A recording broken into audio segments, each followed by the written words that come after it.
Hi. Um, Today I'm going to talk a little bit about depression and mourning and melancholia, as psychoanalysts call it. Anyway, I just got back from the dentist, so I apologize if my speech is a little bit funky. But I highly recommend going to the dentist if you're depressed for no apparent reason, essentially ennui. Because if you're depressed, you probably spend a lot of time just laying around doing nothing. And what you may not realize is there's a good reason for that. So I was quite content getting my teeth drilled because you just get to sit there and do nothing. But here's the key. The reason why it feels different is because if you're getting your fucking teeth drilled, you don't have an obligation to do anything else. If society looks at you, they will say, hey, that guy can just lay down and do whatever the fuck he wants because he's getting his fucking teeth drilled. So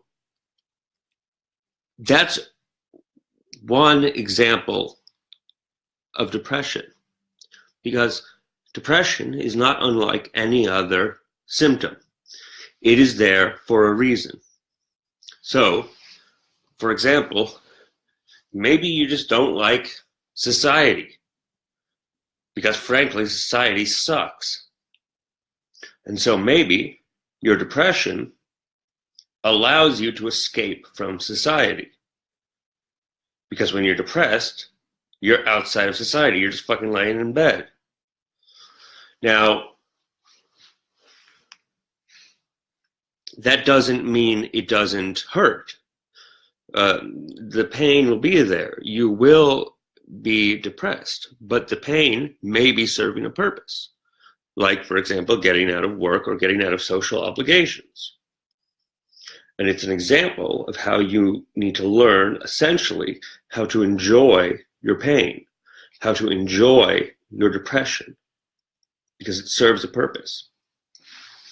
But now also, this is why the contemporary notion of depression is so limited and so reductionist. And in fact, it says a lot less than someone like Freud said, who called it famously mourning, differentiated between mourning and melancholia. And that wasn't a new thing for Freud. It's been around since the Greeks and before that in various ways. But I would say there really are three categories: depression, mourning, and melancholia.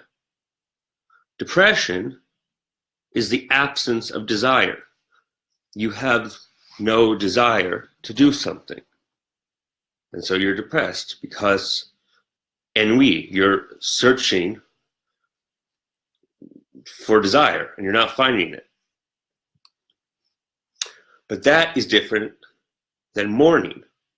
Mourning is there for a specific reason. You are mourning the death of something or the loss of something. So, for example, when you're sad after a heartbreak or you're sad when a loved one dies, it's because you have lost something important to you. What psychoanalysts call an object. I don't know why they call it an object. As I always say, psychoanalysis has a horrible PR problem and needs to change a lot of its words. But when you're in mourning,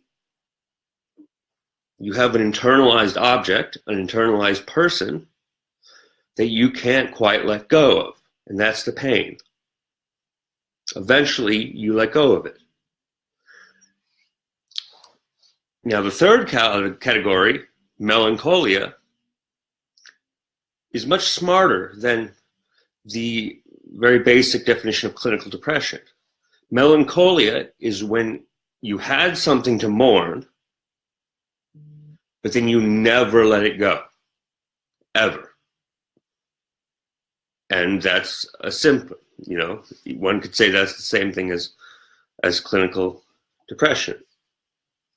But it's not the same thing as regular depression, which is just the absence of desire. Now, the example of the dentist chair being a good excuse to be depressed without the pain, because you don't have to have any obligations. But that's just one example of depression, and depression will be specific for each person. But honestly, that's a pretty popular reason to be depressed, is that society is hard, society is stupid, society sucks, and so you want to escape it, but people give you a hard time for escaping it. When you're on the dentist chair, no one can touch you because you're getting your fucking teeth drilled. And also, it's a good way to clean your teeth. Thank you. Spasiba.